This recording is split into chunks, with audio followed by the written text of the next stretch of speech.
भिवंडीमध्ये आरक्षित जागेवरील अतिक्रमणासंदर्भात पालिकेनं आता तोडक कारवाई केलेली आहे। तसंच अतिक्रमण विरोधी पथकानं इथं कारवाई केली। 100पेक्षाही जास्त खोल्या इथे भुईसपाट करण्यात आलेल्या आहेत आणि अनेकांचे संसार यामुळे उघड्यावर आलेले आहेत। 100 खोल्या अतिक्रमण विरोधी पथकानं तोडलेल्या आहेत। तसंच टेमघर सर्वे क्रमांक 19 मधील शाळा आणि मैदानासाठी ज्या जागा आरक्षित ठेवण्यात आल्या होत्या त्या भूखंडावर झालेलं अतिक्रमण आता पालिकेनं हटवलेलं आहे। याच्यावर जेसीबी चालवलेला आहे। तर मोठ्या पोलीस बंदोबस्तामध्ये मनपानं ही कारवाई केलेली आहे।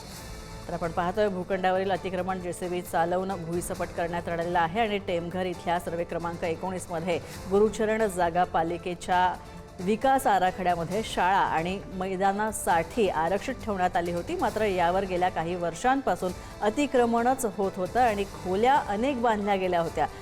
त्यामुळे आता या संबंधित नगररचना विभागाकडून आरक्षित जागेसंदर्भात मोजमाप झालं आणि संबंधितांना नोटीस बजावण्यात आली आणि त्यानंतर ही तोडक कारवाई करण्यात आलेली आहे।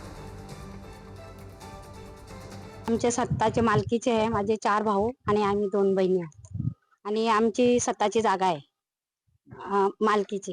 याच्या लागूनच आहे याची गुरुचरण आणि 7-12 वगैरे आमच्या नावाने सगळं आहे। ते आमच्या जागेत बांधलेलं आमचं घर तोडलं, दाखवलं पण तो ऐकायला तयार नाही।